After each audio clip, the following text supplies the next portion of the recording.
To go live, we're going to cut that out of Google.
Do you ever look at the other people's and what they get?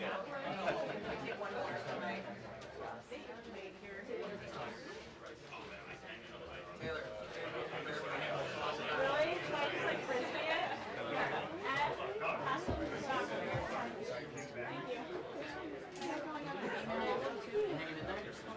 Potentially, it will be up on the street, so you go home. Hello. Yeah, they're being passed around.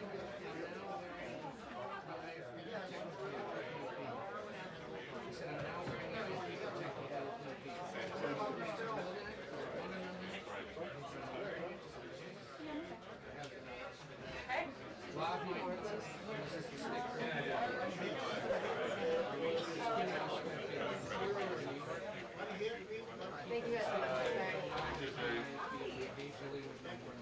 What an adventure it is this evening. Thank you very much. Yeah. Yeah. Hello. I'm fine. Will the president? Thank you very much.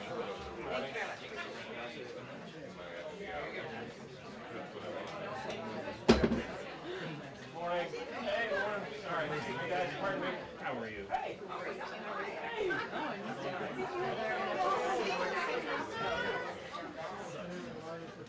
You can see. Hey. Is this in?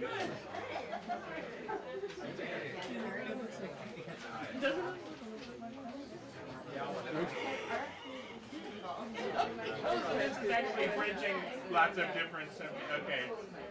It's synergy. Yeah, and then a large soda.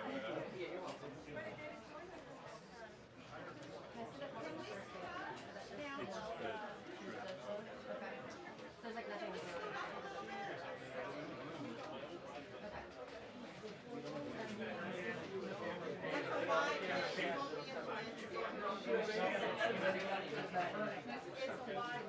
It's just, This still is try to be able to see the whole room. Thank you.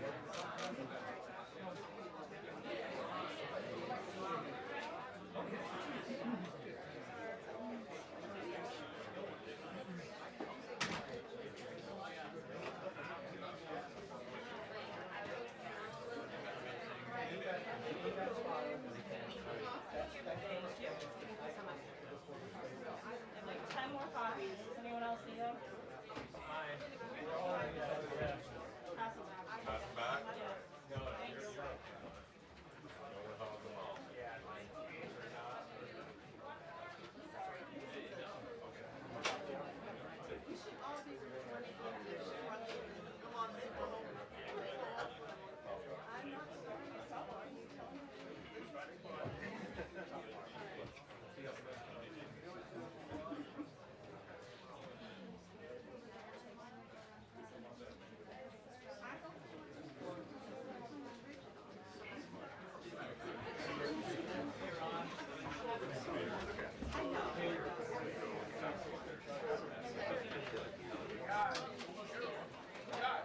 Last time.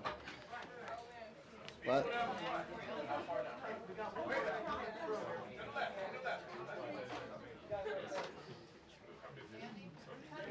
everybody good?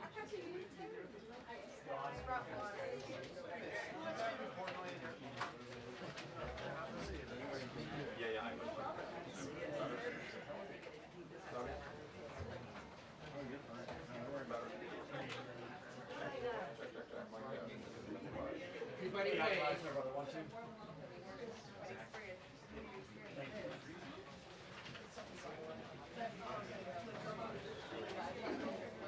hey, Ed, how you doing this morning? You're smiling. As well. We need more joy in this world, Ed. Come on. Yeah. You have a preference on life?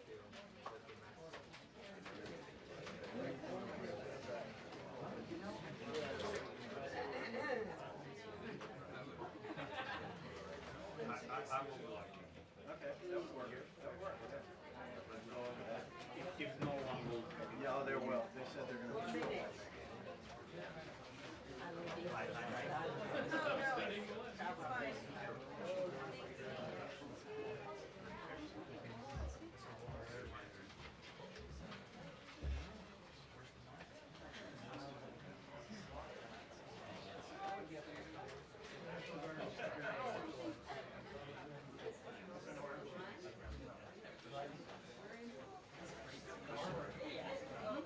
National Guard armory.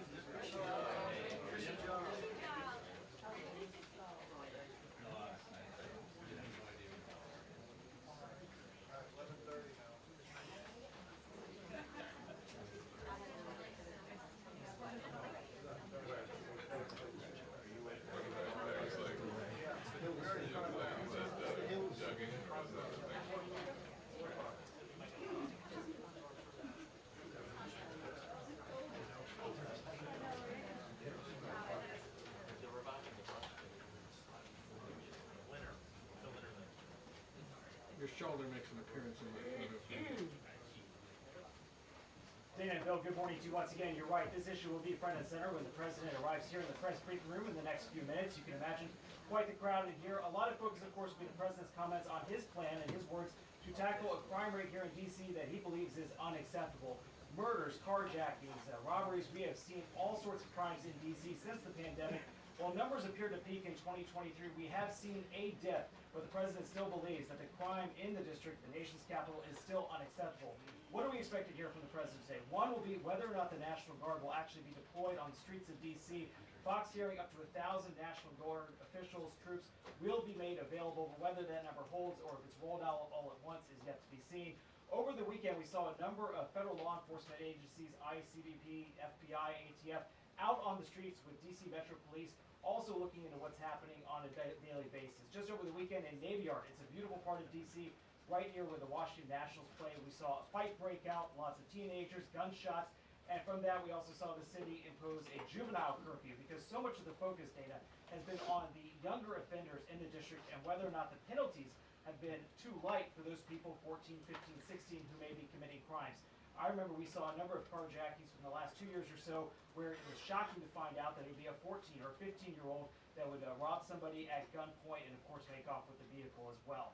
We know that the new U.S. Attorney for D.C. has also been urging the City Council to come in and stiffen some of those penalties. But one of the biggest questions also will be about whether or not the President will have such authority to do what he's likely to unveil here. The White House already giving out a fact sheet of what they say is some of the arrests that were made over the weekend with the help of additional federal law enforcement sources.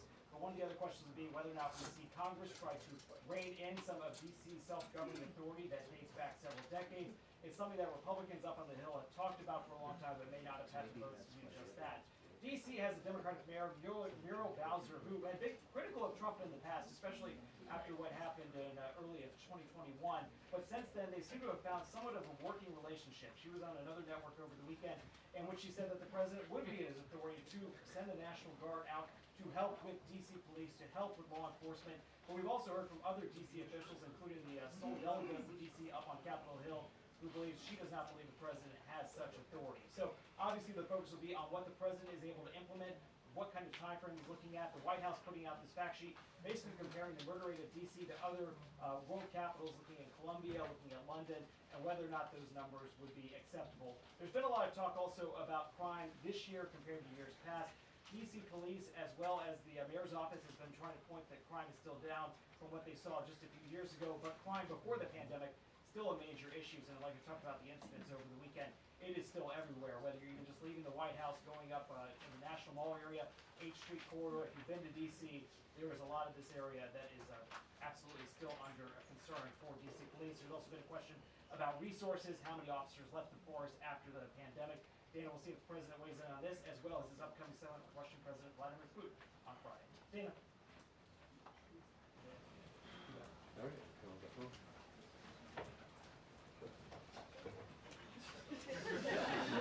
Thank you, guys.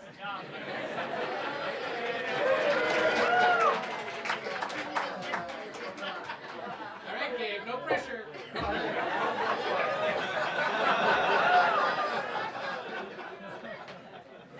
Yeah, who's next? Yeah, next. Do it, Gabe.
president, and a lot of questions for him about how this deployment of the National Guard might be undertaken. As you said, the administration already deploying nearly 500 federal officers over the weekend, and just handing out a fact sheet detailing some of the arrests that they have made. But according to DC police data, crime in the district has been 26% since this time last year. Now, there are a lot of questions about has the president considered deploying National Guard this year.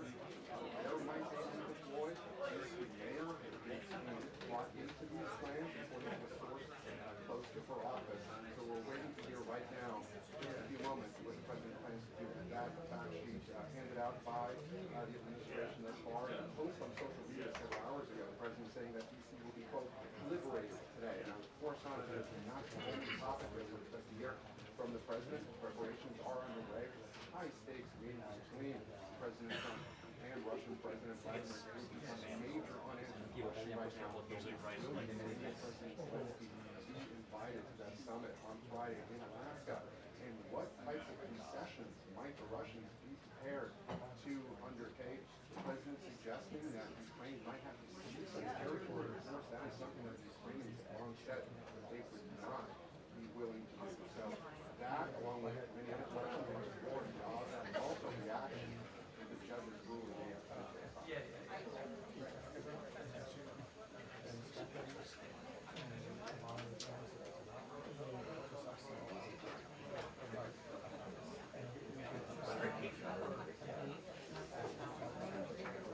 So quiet.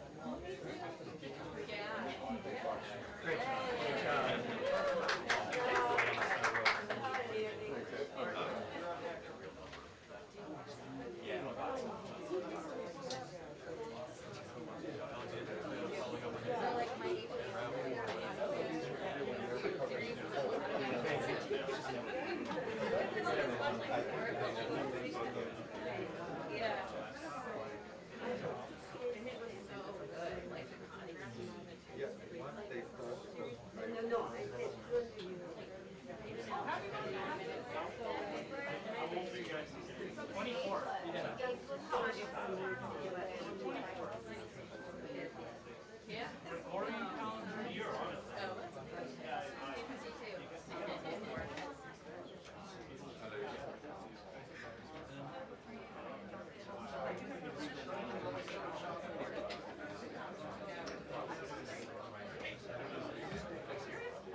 It's just me.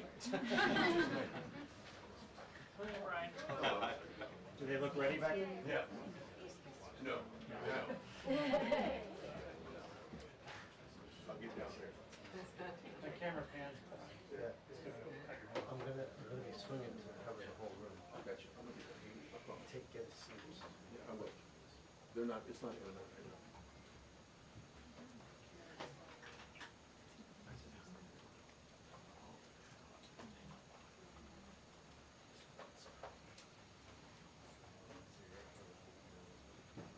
I will get out of the way, I promise you. My big head's not gonna block any camera.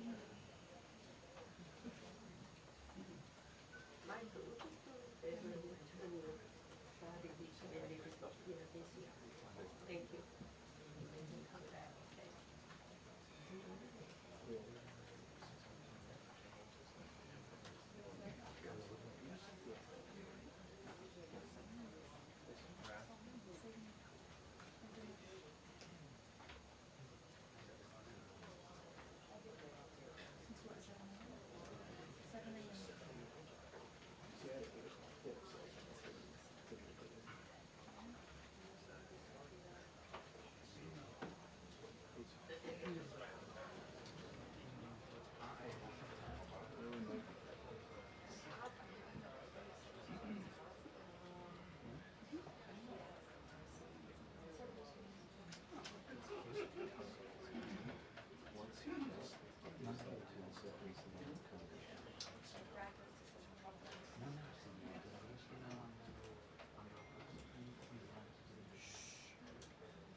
What time?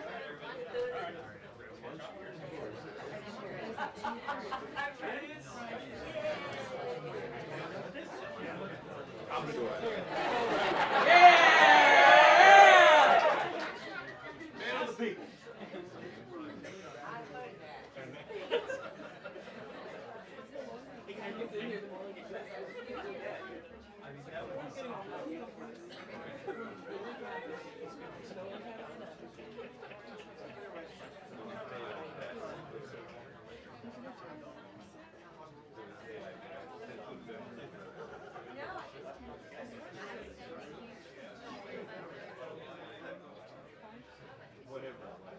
Doesn't sound right.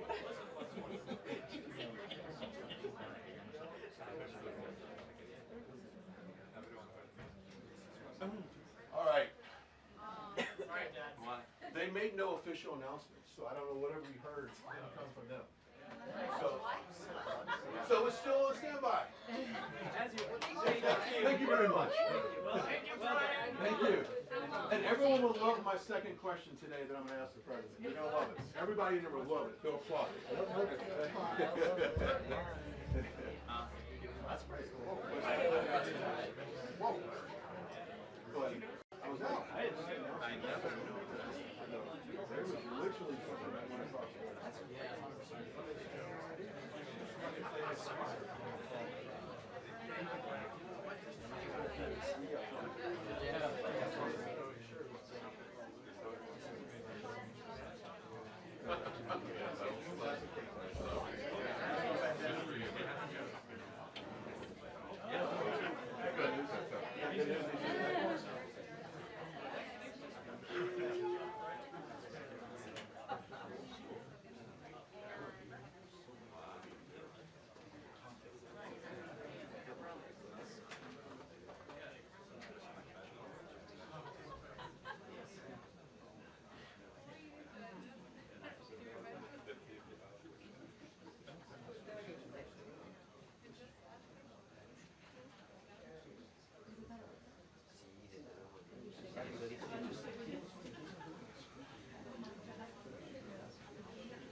Vale, perfecto, pues lo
Got it.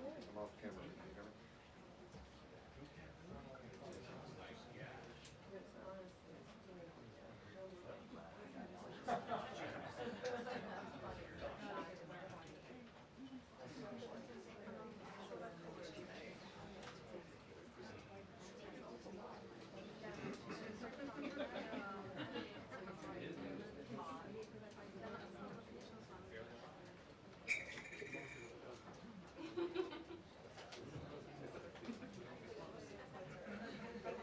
Yeah, check the check. Mic test.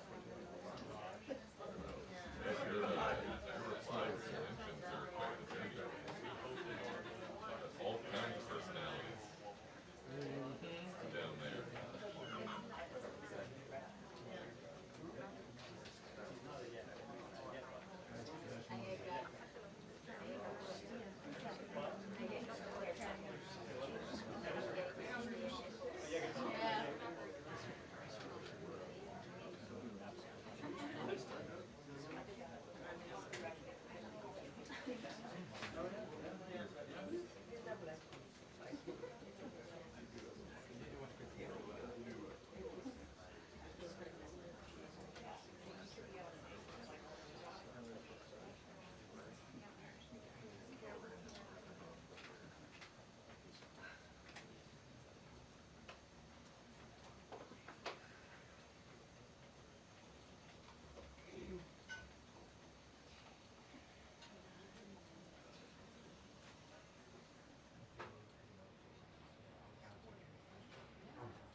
Wow.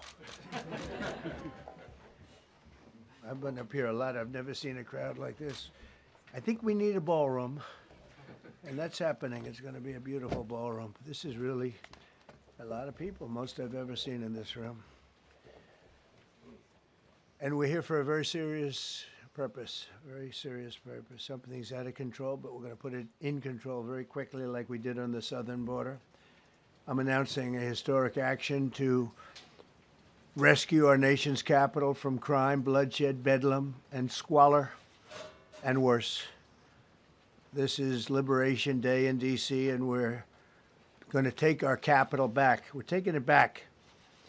Under the authorities vested in me as the President of the United States, I'm officially invoking Section 740 of the District of Columbia Home Rule Act. You know what that is? And placing the D.C. Metropolitan Police Department under direct federal control, and you'll be meeting the people that will be directly involved with that.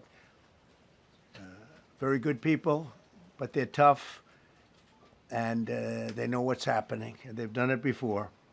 In addition, I'm deploying the National Guard to help reestablish law, order, and public safety in Washington, D.C., and they're going to be allowed to do their job properly.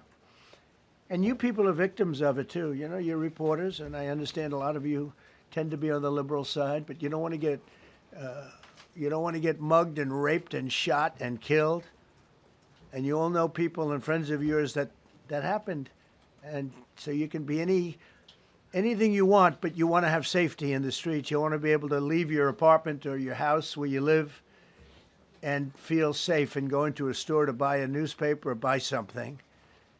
And you don't have that now. The murder rate in Washington today is higher than that of Bogota, Colombia, Mexico City, some of the places that you hear about as being the worst places on earth, much higher. This is much higher. The number of car thefts has doubled over the past 5 years, and the number of carjackings has more than tripled. Murders in 2023 reached the highest rate probably ever. They say 25 years, but they don't know what that means because it just goes back 25 years. Can't be worse.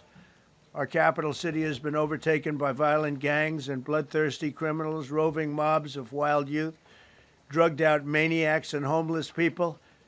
And we're not going to let it happen anymore. We're not going to take it. Just like we did on our southern border. Nobody comes through our southern border anymore. 3 months in a row, we had zero. I don't know if that's right, but the people that do the work, it's a very liberal group of people, actually, and they actually said zero for the last 3 months. Nobody thought a thing like that was possible. And, you know, when you take a look at numbers, I just saw some charts. These are different cities throughout the world. Red is, okay, the red is a place called Washington, D.C. Look at these. Baghdad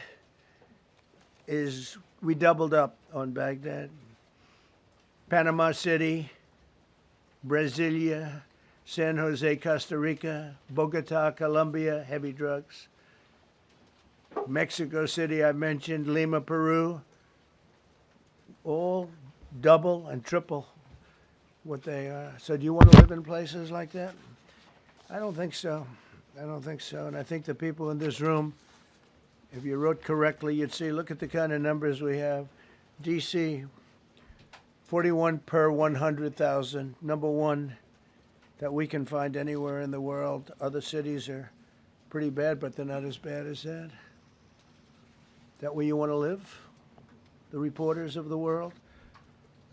Juvenile offenders and crimes against persons, as they say. It's getting worse. Not getting better, it's getting worse. And we had a recent indication. There was a story about a man who was just left. He quit because he was asked to do phony numbers on crime. And we're going to look into that. I think Pam is going to be looking into that. But he was asked by the city, I guess, that we don't want to show the real numbers. Let me do numbers so it looks like it's going down. Not going down. And under Biden, it was a disaster. And nobody did anything about it. We're going to do things about it like you wouldn't believe. Every American has a constitutional right to be able to access and petition their government in safety, and countless federal officials and employees likewise have the right to carry out their jobs in peace without being shot. As you know, I lost a very good person a while ago, was shot waiting for his wife. He was in the car. They robbed his car. They shot him. They killed him like it was nothing to it.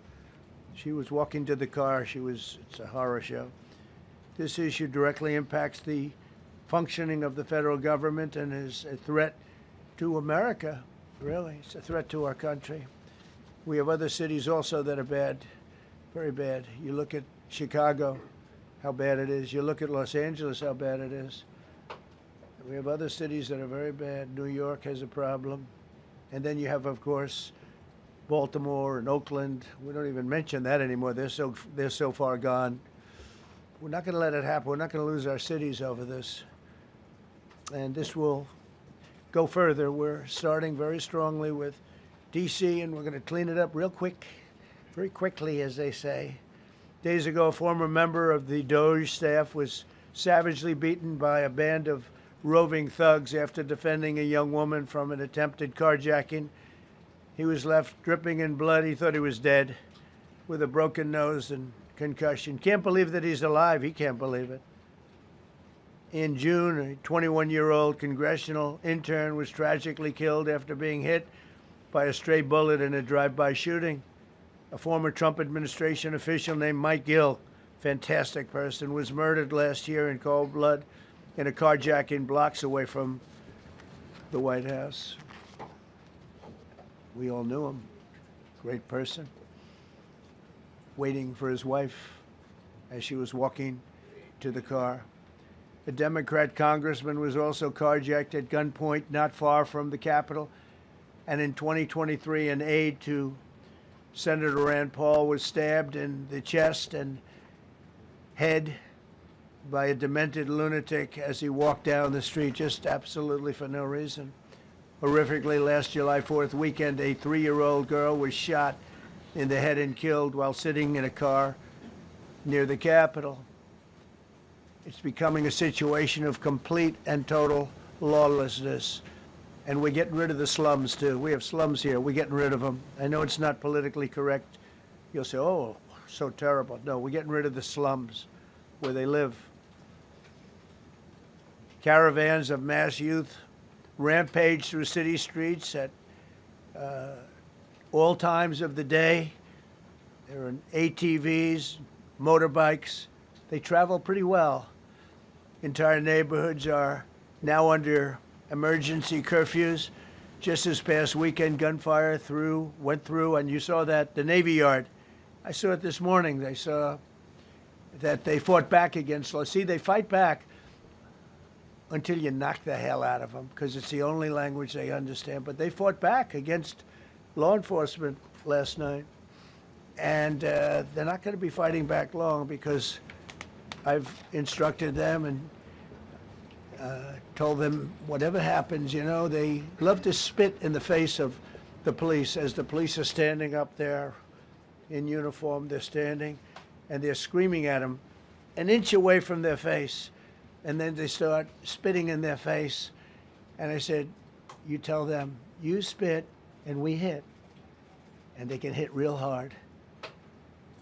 It's a disgusting thing. I've watched that for years, for 3-4 years.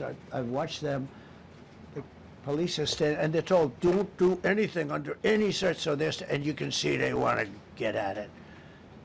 And they're standing there, and people are spitting in their face, and they're not allowed to do anything. But now they are allowed to do whatever the hell they want. This dire public safety crisis stems directly from the abject failures of the city's local leadership. The radical left city council adopted no cash bail.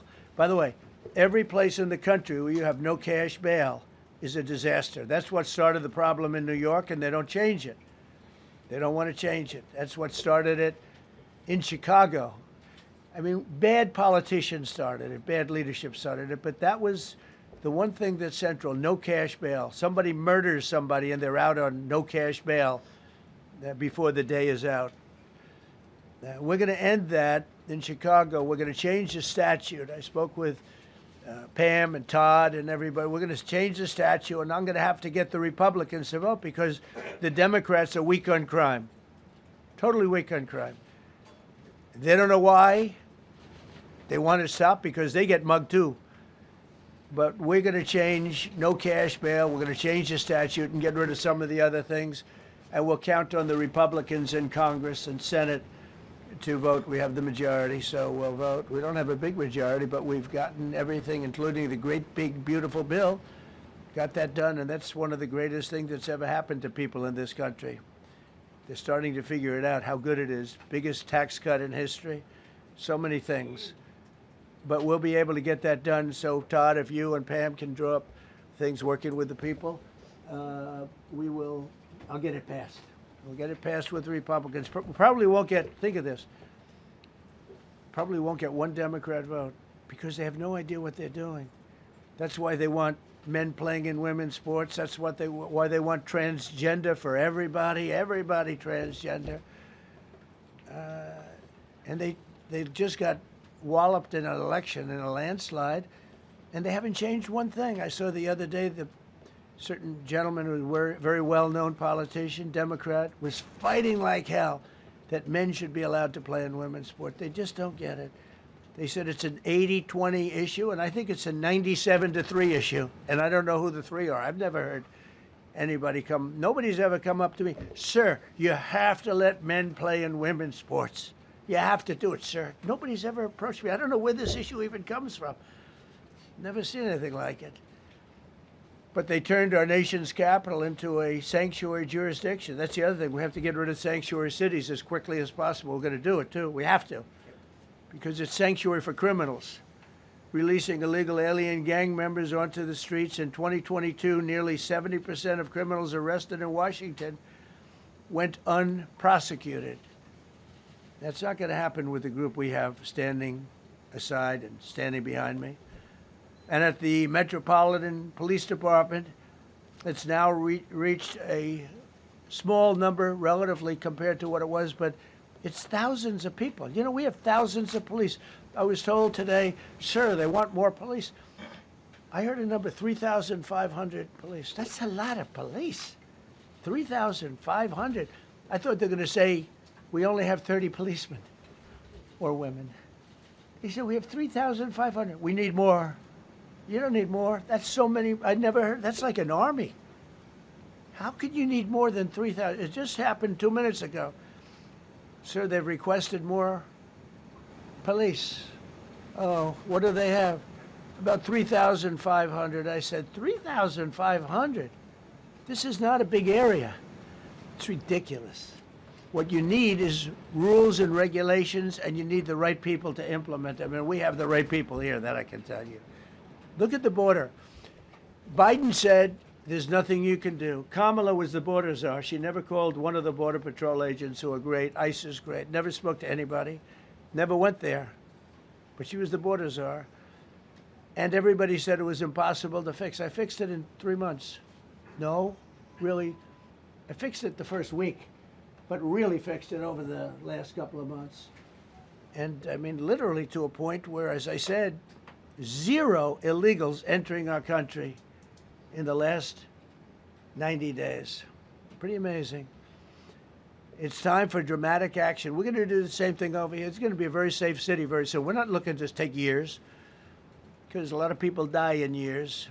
And we've got incredible people in this country, except we have to allow them to do their job. And that we will deliver like nobody's ever delivered before. I actually think it's easy. You know, if you're competent, it's easy. If you're incompetent, it's impossible. But I'm very competent. Last week, my administration surged 500 federal agents into the district, including from the FBI, ATF, DEA, Park Police, the U.S. Marshal Service, the Secret Service, and the Department of Homeland Security. You know, a lot of nations, they don't have anything like that. They got some police, and they're rough police. They don't have DEA, ATF, FBI, Park Police, U.S. Marshal Service, Secret Service, Department of Homeland Security. They got some police, but they're rough police, and they do their job. They don't have crime. We're not going to have crime either. They made dozens of arrests, and that's what starts to happen. Again, cashless bail. Watch what we do with that. Today, we're formally declaring a public safety emergency. This is an emergency. This is a tragic emergency. And it's embarrassing for me to be up here. You know, I'm going to see Putin. I'm going to Russia on Friday. I don't like being up here talking about how unsafe and how dirty and disgusting this once beautiful capital was, with graffiti all over the walls. It's another part of it, by the way, because we're talking about safety, but we're also talking about beautification. We have the most beautiful, potentially, capital in the world. We always had. But people come from Iowa, they come from Indiana, they come and then they get mugged. Not going to happen. Keep coming, because by the time you get your trip set, it's going to be safe again, and it's going to be clean very quickly. We're going to replace the medians that are falling down all over the roads. We're going to replace the potholes. We're going to put a nice new coat of asphalt over the top.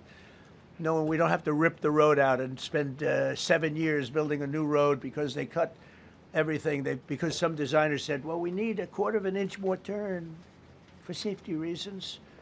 No, we're going to do it right. We're going to get it done quickly.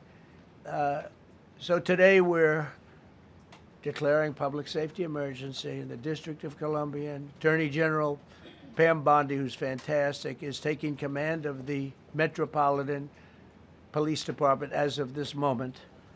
And I'll be making the appropriate notifications to Congress and to the mayor, our new DEA administrator, who's one of the top in the country. He better be Terry. If you're not, I'm going to get rid of you so fast. Terry Cole. Terry, thanks. Very good. We just got him. Most highly recommended person. And you'll be designated as the interim federal commissioner of the Metropolitan Police Department. Okay? And you run them tough. They're good. You have a lot of good people. You have people that shouldn't be there. You also have people that shouldn't be there. They got in there because of woke. But you have a lot of great police. And those people are the ones that want to help you. This city will no longer be a sanctuary for illegal alien criminals. We will have full, seamless, integrated cooperation at all levels of law enforcement, and we'll deploy officers across the district with an overwhelming presence. You'll have more police, and you'll be so happy because you'll be safe. When you walk down the street, you're going to see police, or you're going to see FBI agents. We're going to have a lot of agents on the street. You're going to have a lot of essentially military, and we will bring in the military if it's needed, by the way. We're going to have National Guard. But Pete Hegseth will tell you about it. We will bring in the military if needed. People say, oh, that's so terrible. He's going to bring in, it's been used many times over the years. I don't think we'll need it. I think we've got so many great people, including the people that are in the police department with proper leadership. They'll immediately begin massive enforcement operations targeting known gangs, drug dealers, and criminal networks to get them the hell off the street, maybe get them out of the country, because a lot of them came into our country illegally. They shouldn't have been allowed in. They come from Venezuela. They come from all over the world. We're going to get them the hell out. They won't be here long. But some of these people, a lot of them, are homegrown criminals. And these are bad people. These are rough people. And this is just a list of some of the people that were given to me today that were criminals removed from the D.C. streets this weekend. They were rough and tough. But we're rougher and tougher. Look at these people here. Nothing, you know. They're not going to be your local school teacher. Look at this guy. He has killed people numerous times. They're not going to be an asset. They will never be an asset to society. I don't care. I know we all want to say, oh, they're going to be rehabbed. It's not going to be rehabbed. I'm going to ask Doug Burgum to come up and say a couple of words because he's in charge, as you know. He's Interior, but he's in charge of the U.S. Park Police. And I've heard so many great things about the Park Police. They're proud of it. They've been there for a long time. Their families oftentimes grow into the roles. They love the country. They love this area. So, Doug, could you say a few words, please? Thank you, Mr. President. On behalf of the U.S. Park Police, this is the oldest federal police force in the nation. They were formed in 1791 by none other than President George Washington. They've got the awesome responsibility of protecting our nation's most sacred monuments. The National Mall, Washington Monument, Jefferson Memorial, Lincoln Memorial, Statue of Liberty, and out west, the Presidio and the Golden Gate area. These folks have tens of millions of visitors a year, the kind of people that President Trump's talking about that come from around the country and around the world to see our sacred and learn about our history and our sacred monuments. They've been doing a fantastic job, but they are so pleased, the rank and file, that President Trump is now allowing them to enforce the law. As those of you that live in the city may know, that the circles and the triangle parks that are spread throughout D.C. are actually federal park property. So the U.S. Park Police also have responsibility for that. These became littered with homeless camps under the Biden administration. All of you saw that. Since President Trump's executive order on March 27th, making D.C. safe and beautiful again, the U.S. Park Police have removed over 70 homeless camps. And President Trump also talked about beautification. They're stopping and enforcing the laws against graffiti on our monuments. They've removed over 80 specific attacks against our history with graffiti on our monuments. So they continue to do a great job, whether it's in their vehicles, on foot, or on the mounted police that you see around the National Mall. And President Trump, they thank you. The rank and file is so happy to be enforcing the law again. Thank you for your leadership. And they're excited about the announcement you're making today. Thank you. Very good. Great job you're doing. Thank you very much. Pete, could you say something about the military, if you would? Well, Mr. President, it's an honor to be here. And at your direction this morning, we've mobilized the D.C. National Guard. It'll be operationalized by the Secretary of the Army, Dan Driscoll, through the D.C. Guard. You will see them flowing into the streets of Washington in the coming week. At your direction as well, sir, there are other units we are prepared to bring in. Other National Guard units, other specialized units. They will be strong, they will be tough, and they will stand with their law enforcement partners. This is nothing new for DOD. As the President noted, at the border, we've got 10,000 troops down there who've been operating in defense cooperation areas, defense zones, where there's zero illegal crossings because of troops on strikers scanning the border. We've been protecting other people's borders for 20 years. It's about time we protect our own. And we're working with ICE and CBP. In Los Angeles, we did the same thing, working with the California National Guard, working with ICE officers. ICE officers deserve to do their job and not be attacked. We will work alongside all DC police and federal law enforcement to ensure this city is safe, this city is beautiful. And as I always say about President Trump to the troops, he has their back. And my message to the National Guard and federal law enforcement in Washington is, we have your back as well. Be tough, be strong, we're right behind you. Thank you, Mr. President. I'm going to ask Pam, because she's now, as you heard me say, she's really in charge of a lot of what we're talking about. She's done an incredible job. People are going to start to see the fruits of her labor. And Pam, maybe you could say a few words about what we're talking about here. Sure, President. Let me be crystal clear. Crime in D.C. is ending and ending today.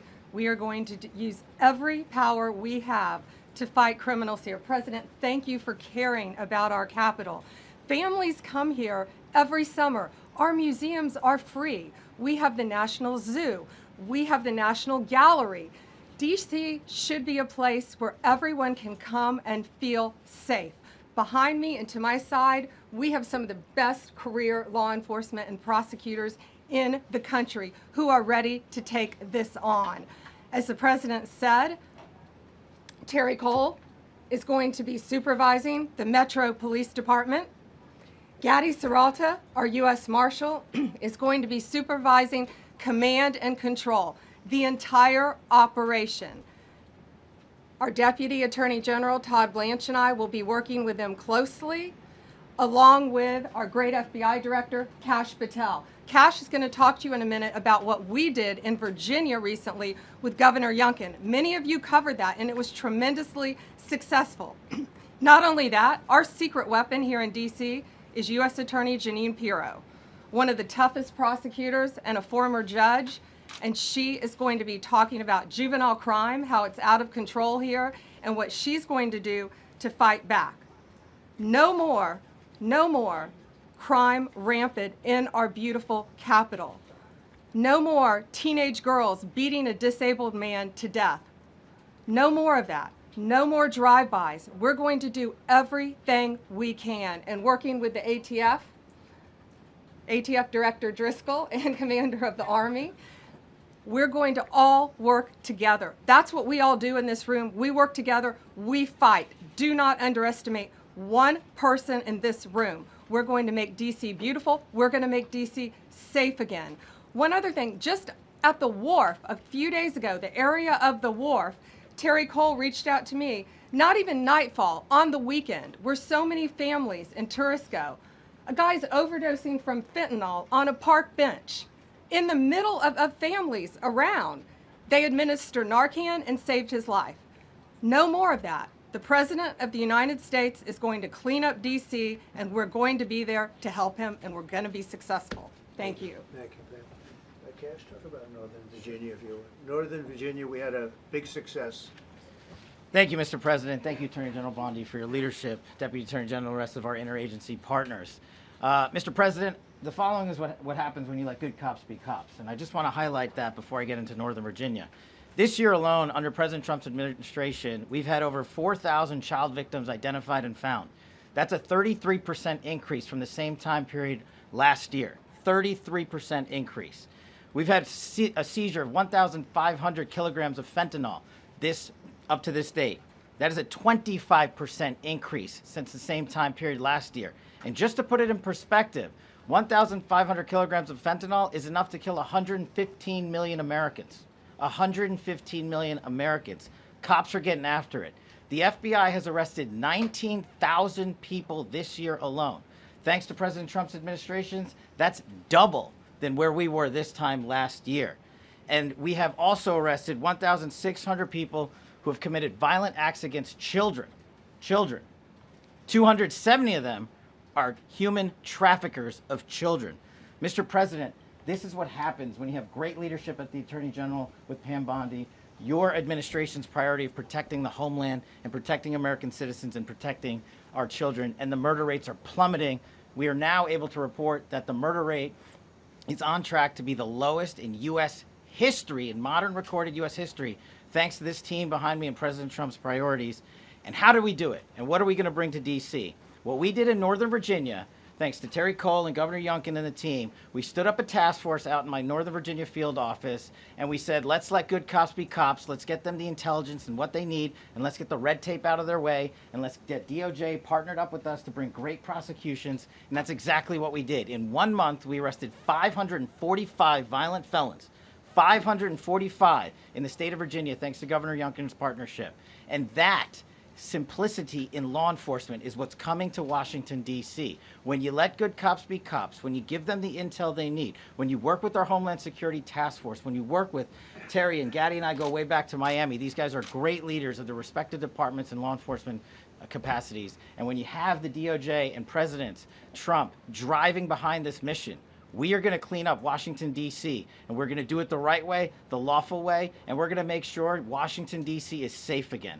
Thank you, Mr. President. Thank you, Attorney General. Thank you very much. Good job. Thank you, Cash. So the process begins right now. It actually started over the weekend, and we confronted a lot of very bad people. But it's going to be something that will be pretty amazing to you as you watch it. And I think most of you say it's a beautiful thing to do it right. We're going to be removing homeless encampments from all over our parks, our beautiful, beautiful parks, which now a lot of people can't walk on. They're very dirty, we got a lot of problems. But we've already started that. We're moving the encampments away, trying to take care of people. Some of those people, we don't know how they even got there. Some of those people are from different countries, different parts of the world. Nobody knows who they are. They have no idea, but they're there.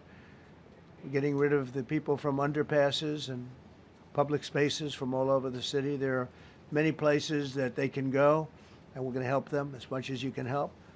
But they'll not be allowed to turn our capital into a wasteland for the world to see.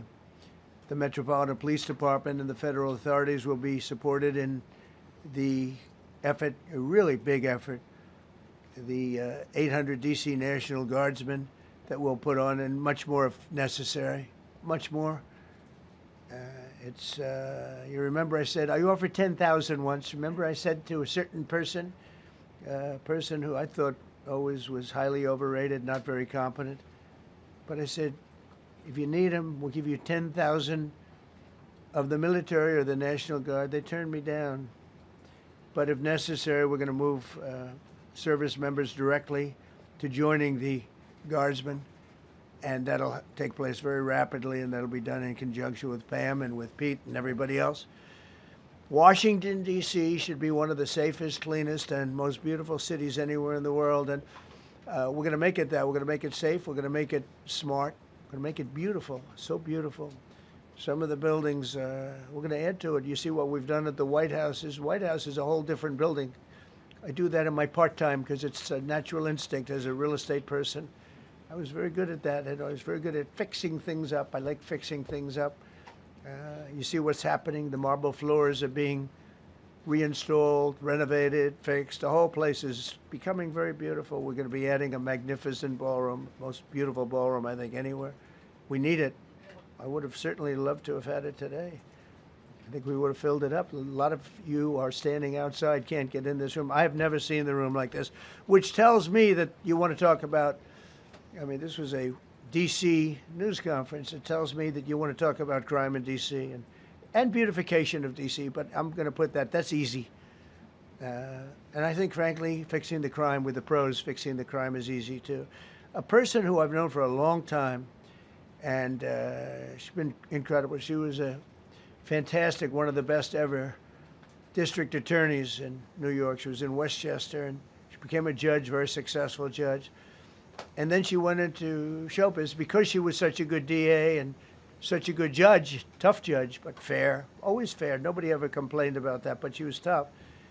And because of that and her reputation, she went into Showbiz. So a lot of people don't, they think of Janine as Showbiz. Actually, Showbiz was not her thing. And she did great. She was on, along with a couple of other of my friends, on the #1 show. And she did great, but this is what she loves doing. This is really her baby. What she's going to do is going to be incredible. And I'd like to speak for just a few seconds on what she has in mind, what she wants to do. We're going to be appointing some judges. We have some open spots, and we're going to take people, because the judges are letting killers out. They just say, go, that's okay, don't worry about it.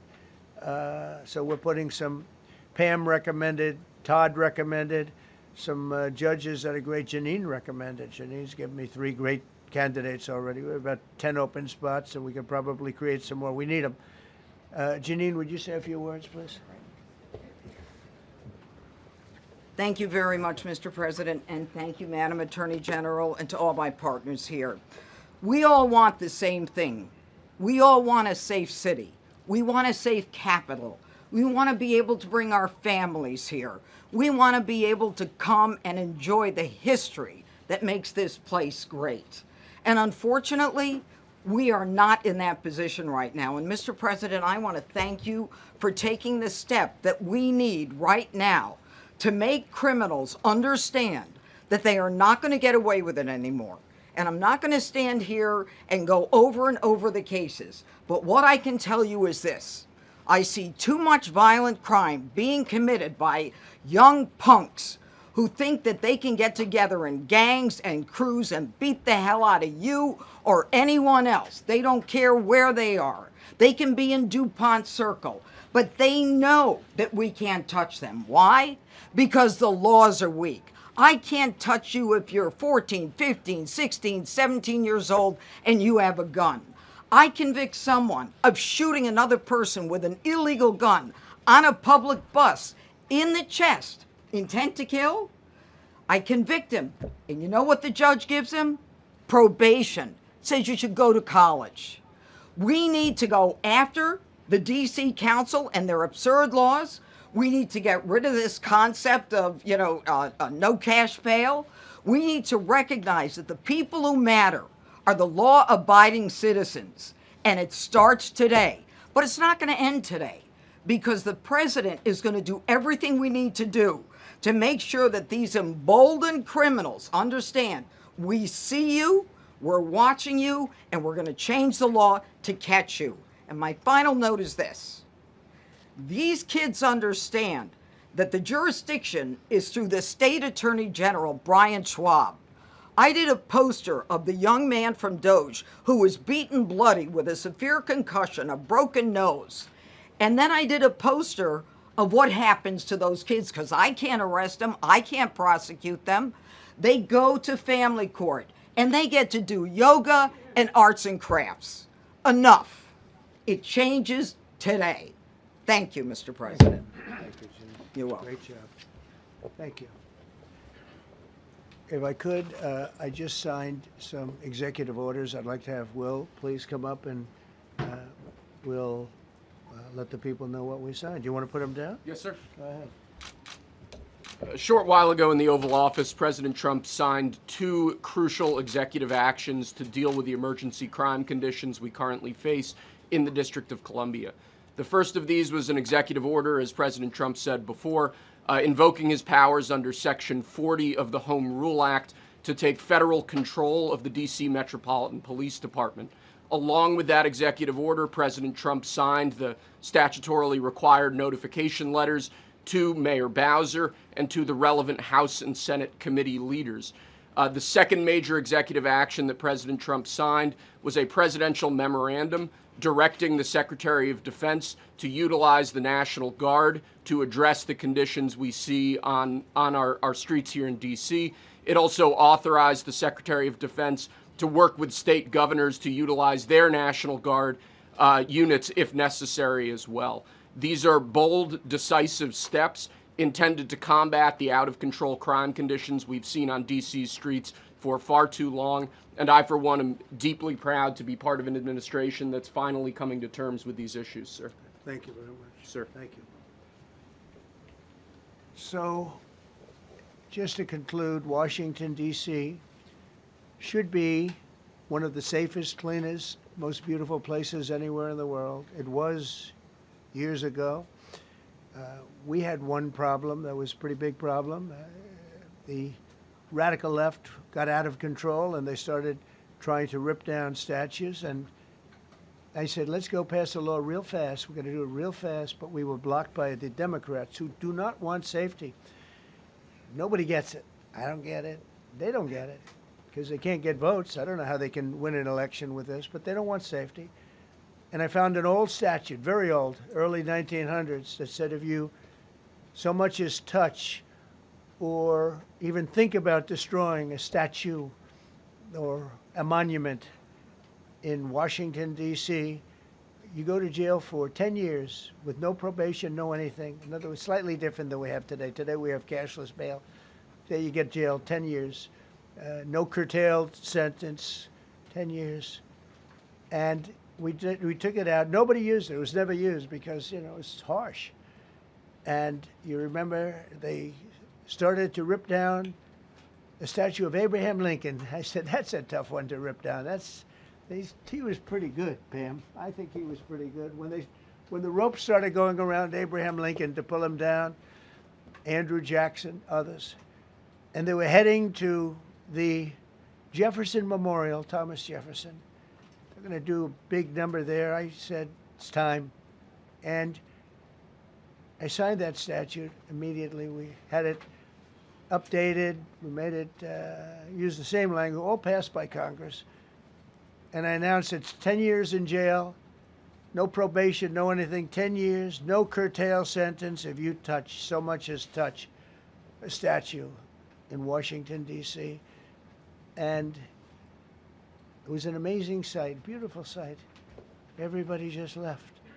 The ropes were hanging around Andrew Jackson, and there were 2 ropes around Abraham Lincoln. They left the rope, but everybody just left. And that was the last problem we ever had. You know, that was the last problem that we ever had with the statues. They were going wild, and somebody came to me and said, sir, in 1910, I don't want to give you an exact because you'll say, Donald Trump gave us wrong dates around like early on. You know, if I'm slightly off, they make you sound a little bad. So I won't put myself in that position. I won't put you in that position, because I think everybody agrees with what we're doing today. But when I signed that thing, it was like a miracle. Everybody left. They were gone. They were starting to march down. They started the march toward Thomas Jefferson. And I figured he was always going to be safe. But they found something with him, and they found something with Abraham Lincoln. And even in the name George Washington in California, numerous places changed the name of George Washington High School and various other places. They took George Washington's name. This was a sick, woke culture that I think we've largely ended. And a lot of those people that were woke are now turning out to be the opposite. I won't go so far as to say MAGA. It's a very special category. But they've gotten out of that. But we have people that love this country, and they love this really beautiful capital. It is. I flew over it the other day, and I said, what a beautiful place. But if there's crime all over the streets, when you get there, it doesn't look so beautiful. But we're going to make it beautiful again. We're going to fix it with crime, and we're going to also, as we're doing that, we're going to start doing things that we know how to do, that I know how to do better than anybody, I guess, because of my experience from previous life. But not only are we stopping the crime, we're going to clean up the trash and the graffiti and the grime and the dirt and the broken marble panels and all of the things they've done to hurt this city.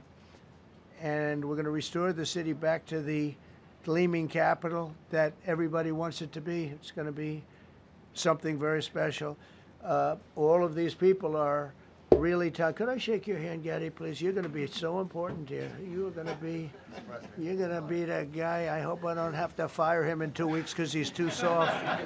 I don't think he's too soft. If I do, I will, though. Is it okay? If you're soft, weak, and pathetic, like so many people, I will fire you so fast. You're not going to have to worry about that. No, I think you're going to do a fantastic job.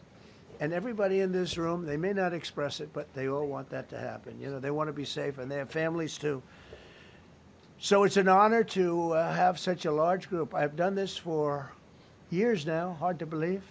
I've never seen this room so packed. In fact, I'm sure it's a violation of every fire code. But we'll let you stay anyway. You're taking a chance.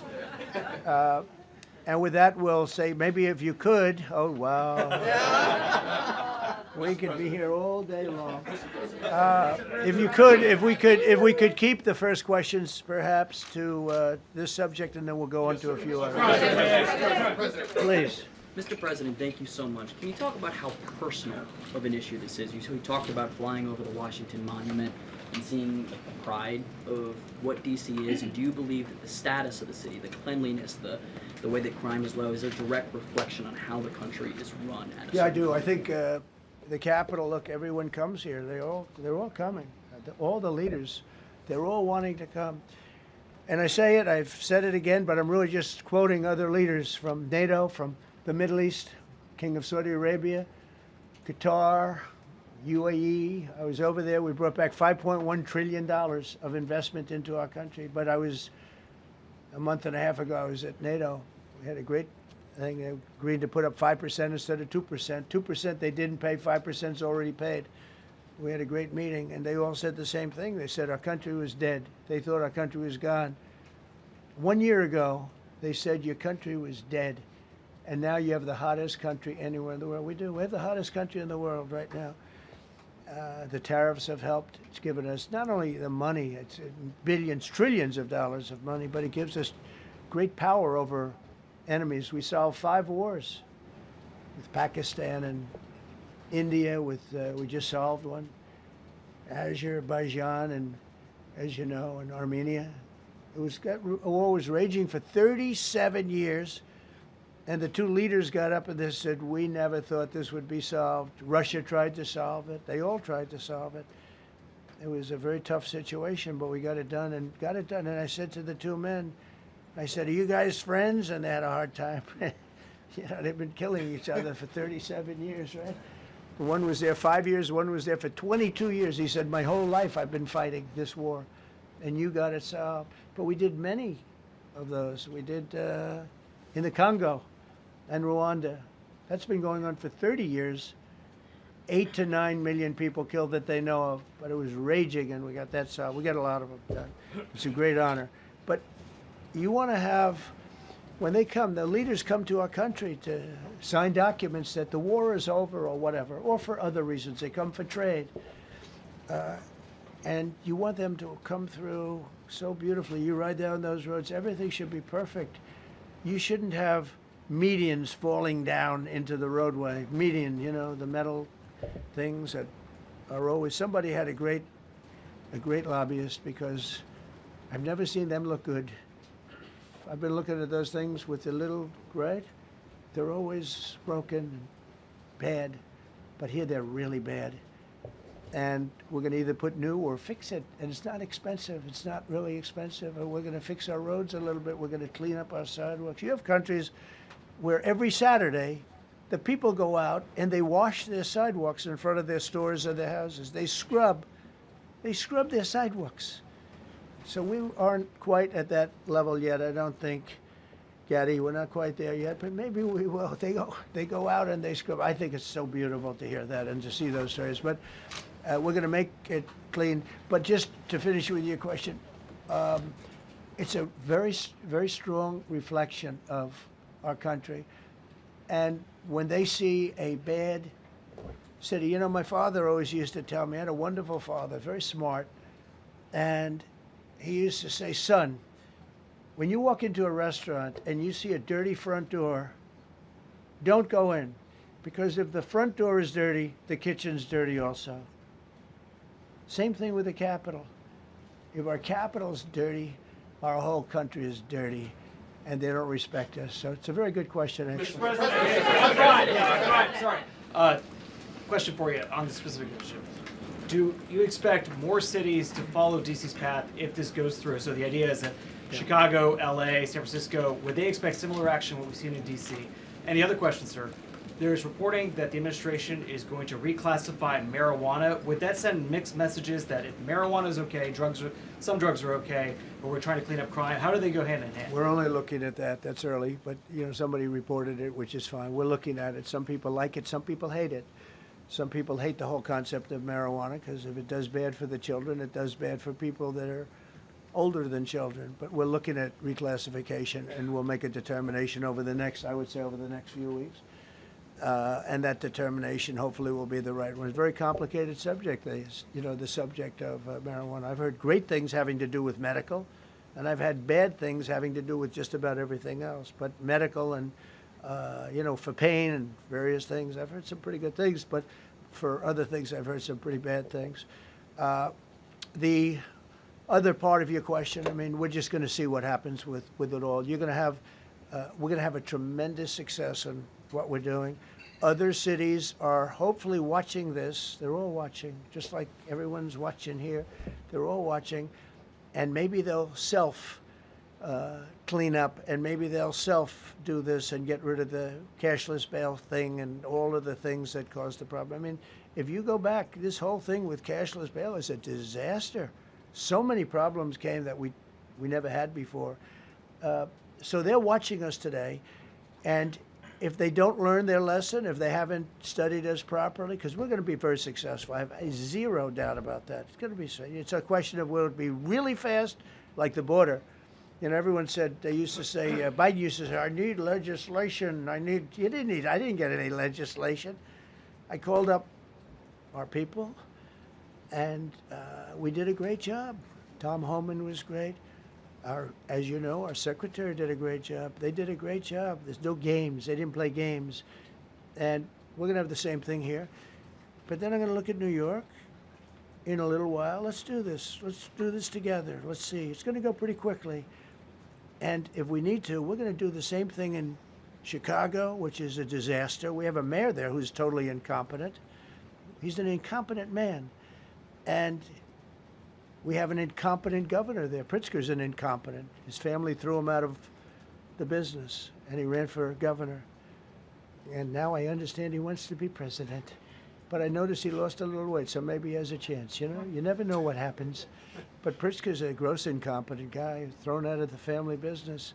But when I look at Chicago and I look at L.A., if we didn't go to L.A.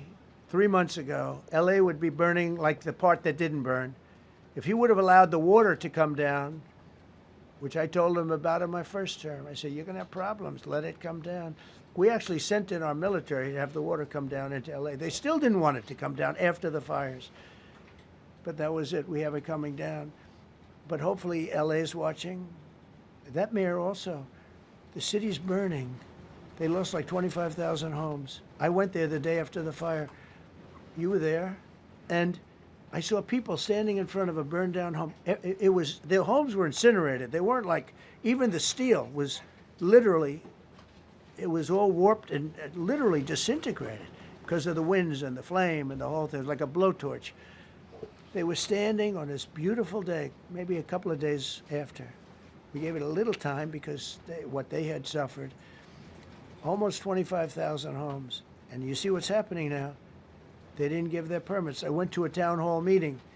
I said, we're going to get you the federal permits, which are much harder. Almost immediately, Lee Zeldin is a star. He did an incredible job. They have all their federal permits. They don't have their city permits. And the mayor said to me, we think we could have them in 2 years. I was walking down the street, and I met with firemen and police. And I was saying hello to many people that were standing in front of their homes with yellow tape. You can't go in. You can't go onto the lot. And those people wanted to start rebuilding their homes then and there. And the mayor said, we should be able to get them the permits within 2 years. I said, that's a shame. 2 years? Are you kidding? I'm going to get them the federal permit like almost immediately. 2 years. And she drew it back. Well, maybe 1 year. The place was booing her out of the place. They don't have their permits to build their homes. And now they're talking about putting, this is among the most beautiful areas was in the country. Now they're talking about putting low-income housing there. Can you believe this? I love low-income housing. I made money with low-income housing. I built low-income housing. I know more about low-income housing and luxury housing. I know about everything real estate. They want to replace some of those homes with low-income housing. They haven't gotten their permits yet. We've gotten all the federal permits, which are much tougher to get, and it was done almost immediately through Lee Zeldin and Federal Environmental. And I watched the other day, those people are angry. And now, you know, they had tremendous, they loved that area. They loved the whole big area, different places, but they loved it. It was all luxury stuff and beautiful stuff, and some wasn't that luxury, but the level of love for that neighborhood, their neighborhoods, was incredible. And you know what? I watch people on television, they want to go, they want to leave. They've lost their spirit, they've lost their heart, because the mayor's incompetent. And Gavin Newsom is incompetent. Got a good line of bullshit, but that's about it. He's incompetent. And you have Los Angeles is, you know, it's amazing. You know, I called, the first thing I did, I got the Olympics to go there. I was the one that got it. And by a rare thing that happened, I'll be the president. I was very upset because I got the Olympics there, and I said, I won't be president when it comes. But bad things happened, and illegal things happened, really illegal things happened.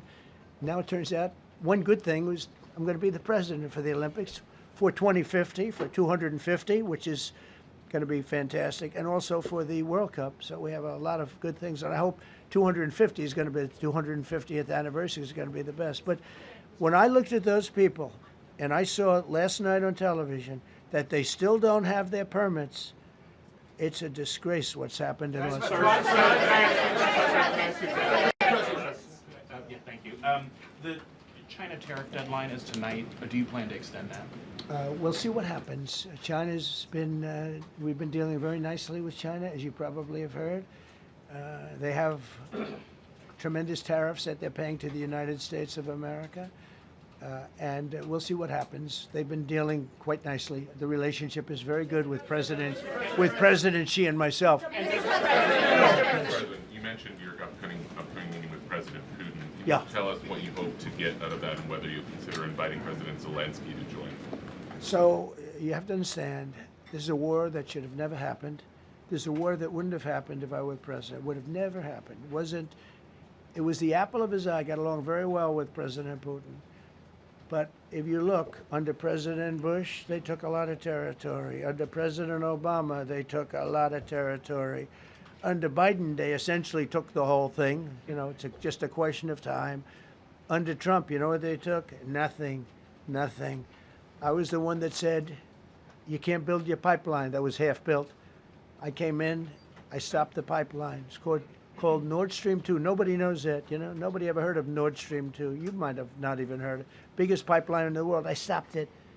I was not a friend of Russia, but I got along well with Putin. It's always good to get along with other countries if possible, but that doesn't mean you roll over like Biden did. Biden came in and he immediately approved the pipeline. I couldn't believe it. Then they say Trump wasn't tough on Russia. I wasn't tough. I was the toughest. Putin said, if you're not tough, I would hate like hell to see you. I stopped the biggest economic development job, the biggest job that Russia had ever built. I stopped it. It was dead. And this low IQ president came in and he let them build a pipeline and supply oil and gas all over Europe, you know. So this is really a feel-out meeting a little bit. And President Putin invited me to get involved. He wants to get involved. I believe he wants to get it over with. Now, I've said that a few times, and I've been disappointed because I'd have like a great call with him, and then missiles would be lobbed into Kiev or some other place, and you'd have 60 people laying on a road dying.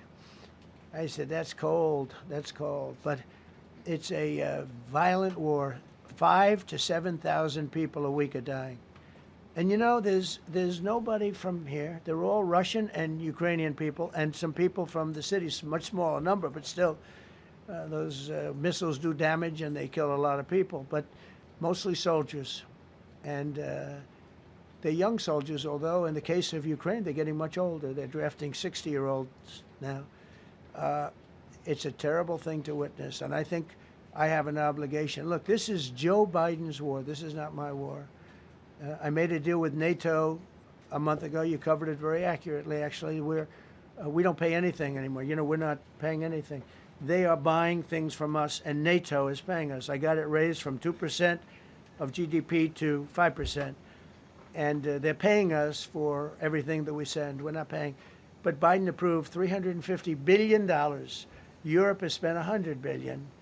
The money that's been spent and the death is incredible. It's the worst thing that's happened, by far the worst that's happened since World War II. So I'm going in to speak to Vladimir Putin. And I'm going to be telling him, you got to end this war. You got to end it. And he wasn't going to mess with me. This war would have never happened. You know, we had a discussion about it one time, and we never had that discussion again. Would have never happened. And when the election was rigged, and then Biden took office, which was barely took office, the auto pen took office, bad things started happening. Bad things, stupid things were said. And it ended up in a war. And you know, and I don't believe this will happen anymore because I have that pretty well covered. This could end up in a third world war. This could have been a third world war. I don't think that's going to happen now. But I thought it was very respectful that the president of Russia is coming to our country as opposed to us going to his country or even a third-party place. But I think we'll have constructive conversations. Then after that meeting, immediately, maybe as I'm flying out, maybe as I'm leaving the room, I'll be calling the European leaders who I get along with very well. And, you know, I have a great relationship, I think, with all of them. And I get along with Zelensky, but, you know, I disagree with what he's done. Very, very severely disagree. This is a war that should have never happened, wouldn't have happened. But I'll be speaking to Zelensky. The next meeting will be with Zelensky and Putin, or Zelensky and Putin and me. I'll be there if they need. But I want to have a meeting set up between the two leaders. I was a little bothered by the fact that Zelensky was saying, well, I have to get constitutional approval. I mean, he's got approval to go into war and kill everybody, but he needs approval to do a land swap because there'll be some land swapping going on. I know that through Russia and through conversations with everybody to the good, for the good of Ukraine. Good stuff, not bad stuff. Also, some bad stuff for both. So there's good and there's bad. But it's very complex because you have lines that are very uneven. And there'll be some swapping. There'll be some changes in land, and the word that they will use is, they make changes. We're going to change the lines, the battle lines. Russia's occupied a big portion of Ukraine. They've occupied some very prime territory. We're going to try and get some of that territory back for Ukraine. But they've taken some very prime territory. They've taken largely ocean, in real estate we call it oceanfront property. That's always the most valuable property. If you're in a lake, a river, or an ocean, it's always the best property. Well, Ukraine, a lot of people don't know that Ukraine was largely 1,000 miles of ocean. That's gone. Other than one small area, Odessa, it's a small area. There's just a little bit of water left. So I'm going to go and see the parameters. Now, I may leave and say, good luck, and that'll be the end. I may say this is not going to be settled. I mean, there are those that believe that Putin wanted all of Ukraine. I happen to be one of them, by the way. I think if it weren't for me, he would not be even talking to anybody else right now. But I'm going to meet with him. We're going to see what the parameters are. I'm then going to call up President Zelensky and the European leaders right after the meeting, yeah. And I'm going to tell them what kind of a deal. I'm not going to make a deal. It's not up to me to make a deal.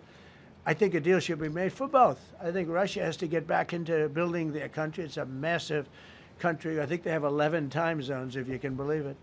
It's a massive, it's by far, from the standpoint of land, it's by far the largest. They have tremendous potential in Russia to do well. They're not doing well. Their economy is not doing well right now because it's been very well disturbed by this. It doesn't help when the President of the United States tells their largest or second largest oil buyer that we're putting a 50% tariff on you if you buy oil from Russia. That was a big blow. And then they say, gee, he wasn't so tough. Nobody else would have done that. And I haven't stopped there. I mean, look, I was all set to do things far bigger than that, but I got a call that they'd like to meet, and I'm going to see what they want to meet about. I'd like to see a ceasefire. I'd like to see the best deal that could be made for both parties. It takes two to tango, right? So ultimately, I'll have a meeting next week. I had a great relationship with him, considering the fact that I was not nice to him because of the pipeline. I ended the pipeline. I also gave the javelins. Do you ever hear of a javelin? Javelin is called a tank buster. They say that Obama gave them sheets and I gave them javelins. If it weren't for me, all those tanks that were destroyed at the first days of the war because the tanks got stuck in the mud, some commander made a better they would have been in Kiev in 4 hours going down the highway. But a Russian general made a brilliant decision to go through the farmland instead. And they just had torrential rains, and the rains were so bad, and it was mud, and those tanks got stuck in the mud. I don't know who that general is, but knowing Vladimir, he's probably not around any longer because all those tanks were stuck in the mud, and they went along with the javelins. I gave them the javelins. You know that, right? I gave them javelins. They gave them sheets. But I'm going to meet with President Putin, and we're going to see what he has in mind. And if it's a fair deal, I'll reveal it to the European Union leaders and to the NATO leaders and also to President Zelensky. I think out of respect, I'll call him first. And then I'll call them after. And I may say, lots of luck, keep fighting. Or I may say, we can make a deal. I will tell you this. I've seen a poll coming out of Ukraine. 88% of the people would like to see a deal made. And if you go back 3 years, everybody was gung-ho for war. Everybody's gung-ho for war until you have it. It's an amazing thing. I had it with a couple of countries where I couldn't get a deal done with one particular country. And I just couldn't. The guy's great. He's a friend of mine. Great. Good leader. Tough as hell. I couldn't get the deal done. And then he went into war for a short period of time. You know where I'm talking about. First term. And it was nasty. Guys being killed all over the place. And he went through 1 week of war, and I was able to get the deal done. He said, this is nasty. Yes, please. Yeah, just to follow up on what you were saying there. First of all, Volodymyr Zelensky is not invited on Friday? He wasn't a part of it. I would say he could go, but he's gone to a lot of meetings. He's been there for 3.5 years. Nothing happened. And what is the definition? I mean, do you want somebody that's been doing this for 3.5 years? What's the definition of a good deal? I'll tell you after I hear what the deal is. gonna ask Because you- there could be many definitions. You know, you're talking about a very large and complex situation. Now, I tell you, the war that I just settled with Azerbaijan and with, as you know, and Armenia was almost as complex as this one, having to do with routes, Successful trade. meeting on Friday with Vladimir Putin. Well, we're going to have a meeting with Vladimir Putin, and at the end of that meeting, probably in the first 2 minutes, I'll know exactly whether or not a deal can be How will made. you know that? Because that's what I do. I make deals. Mr. Yeah, please, go ahead. Yeah, thank you, Mr. President. I'm going to ask you two questions, one about China, one about Russia, if I could. On China, your administration agreed to send the most advanced or advanced NVIDIA and AMD chips. No, to, obsolete. No. Obsolete chip. Well, and then 15% of the You profits mean the come back. 20s? No. This is an old chip that China already has. And I deal with Jensen, who's a great guy, and NVIDIA. The chip that we're talking about, the H20, it's an old chip. China already has it in a different form, different name, but they have it. Or they have a combination of two will make up for it and even then some. Now Jensen's a very brilliant guy, and Jensen also has a new chip, the Blackwell. Do you know what the Blackwell is? The Blackwell is super duper advanced. I wouldn't make a deal with that, although it's possible I'd make a deal, a somewhat enhanced in a negative way Blackwell. In other words, take 30% to 50% off of it. But that's the latest and the greatest in the world. Nobody has it. They won't have it for 5 years. But the H20 is obsolete. You know, it's one of those things. But it still has a market. So I said, listen, I want 20% if I'm going to approve this for you, for the country, for our country, for the U.S. I don't want it myself. You know, every time I say like 747, I want, yeah, for the Air Force. So I just wanted, so when I say I want 20, I want for the country. I only care about the country. I don't care about myself. And he said, would you make it 15? So we negotiate a little deal. So he's selling a essentially old chip that Huawei has a similar chip, a chip that does the same thing. And I said, good, if I'm going to give it to you, because they have a, they have a stopper, what we call a stopper, not allowed to do it. It's really known as a restrictive covenant. And I said, if I'm going to do that, I want you to pay us as a country something, because I'm giving you a release. I released them only from the H20. Now, on the Blackwell, I think he's coming to see me again about that. But that will be a unenhanced version of the big one. Like, I don't know if you know it, we will sometimes sell fighter jets to a country, and we'll give them 20% less than we have. Do you know what I mean, right? That's the same. So on Russia, do you see a time, Mr. President, when there could be normal trade between the U.S. and Russia? Should your meeting go well, should there be peace? I do, yeah.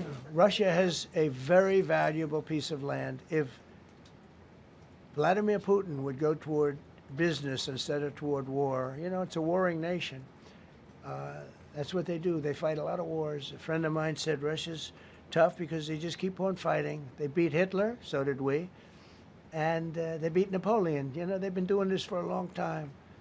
I asked a question to a very, very smart man that some people like and some people don't like. Viktor Orban, right? From Hungary, the head of Hungary. And he's in that same area and knows the two countries very well. I said, this was before Biden didn't do anything to get us out of it. He could have gotten us out of that. It would have never happened. I said, so can Russia be beaten by Ukraine? He looked at me like, what a stupid question. He said, Russia's a massive country, and they win their country and they win their life through wars. They fight wars. That's what they do. He said, China beats you with trade. Russia beats you with war. That was a very interesting statement. China's not beating us with trade, not when I'm in charge. But they were beating Biden with trade, but they never beat us with trade. Don't forget, China had to pay $400 billion worth of tariffs when I was last time. That was last time. And if we didn't have COVID, all of this stuff we would be loaded. We're finding hundreds of billions of dollars of cash is pouring into our country now because of tariffs. And all we're doing is we're doing what they do to us. It's so beautiful to see it.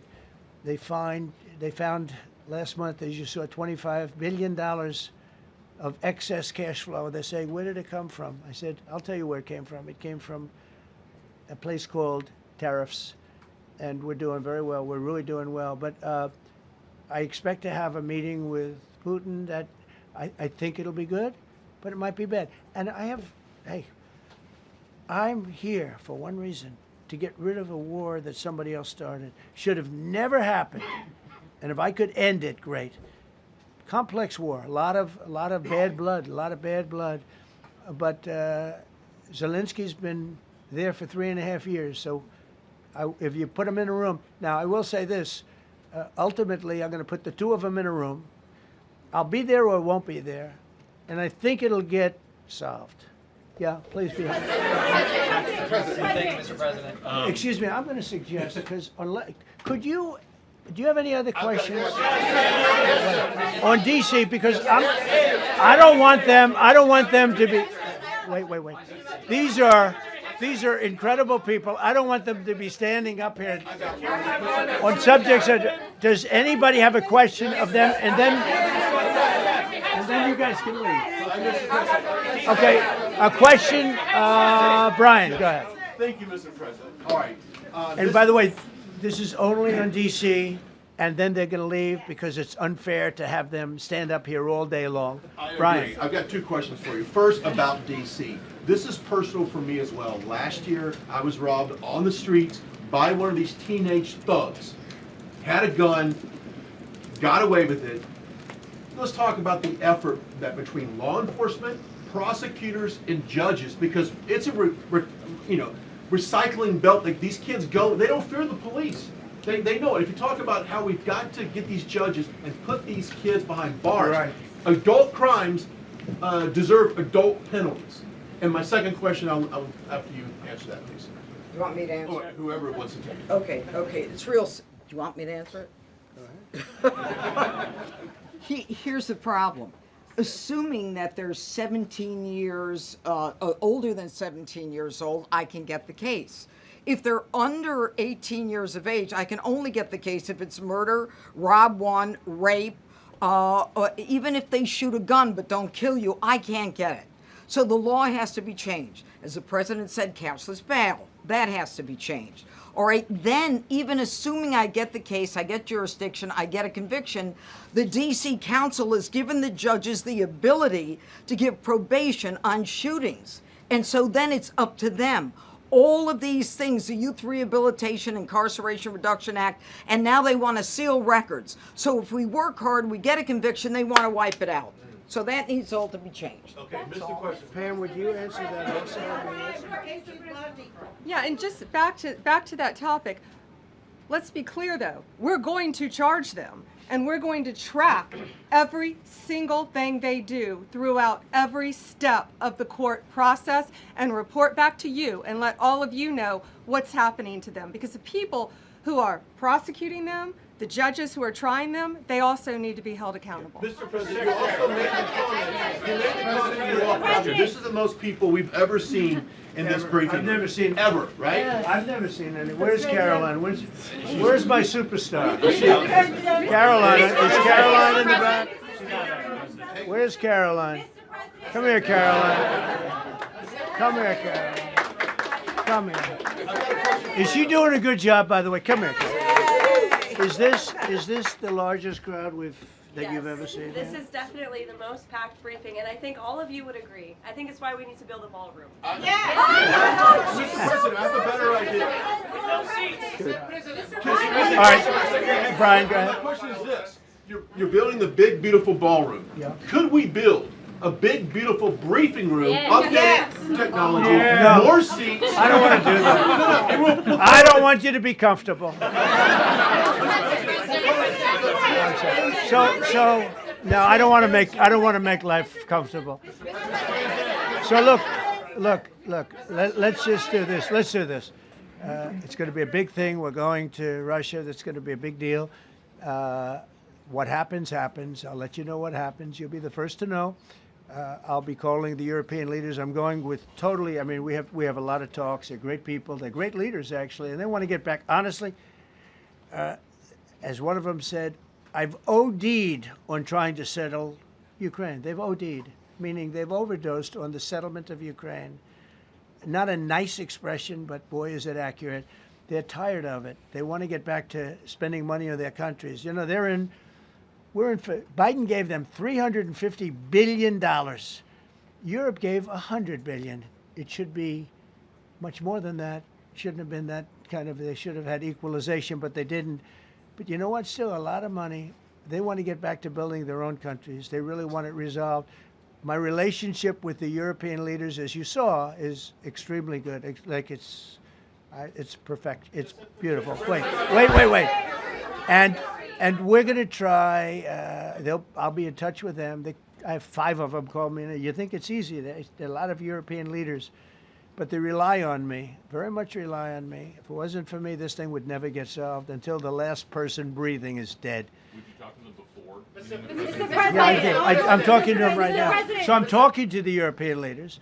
I'll be talking to President Zelensky. I'm going to get everybody's ideas. I go into that thing fully loaded right up there, and we're going to see what happens. Now, I think one of 2 things is going to happen. It's going to be a good meeting, and we'll go a step further. We'll get it done. I'd like to see a ceasefire very, very quickly. Very quick. I'd like to see it immediately, but I'd like to see it very quickly. And we're going to be dealing with the European leaders, and we're going to be dealing with President Zelensky, and hopefully we're going to have a great success. As far as this, what we did today, and I think you were here for D.C. more so than even Russia, because Russia will be, you know, we have a couple of days to go, but the Russia is going to be very interesting. But to me, what is very exciting, and we're going to take back our capital. We're going to make it beautiful again, but we're going to make it, more importantly, safe again. It's going to be so safe. It's going to be a model.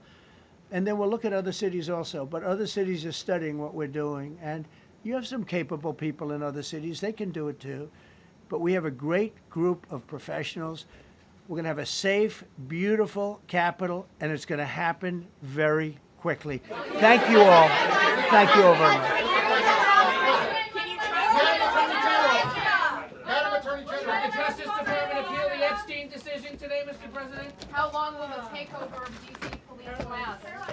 We'll see you guys tomorrow. We'll have another briefing. We'll see the National Guard on their streets. All of them. Will we get more prisons out of this, sir?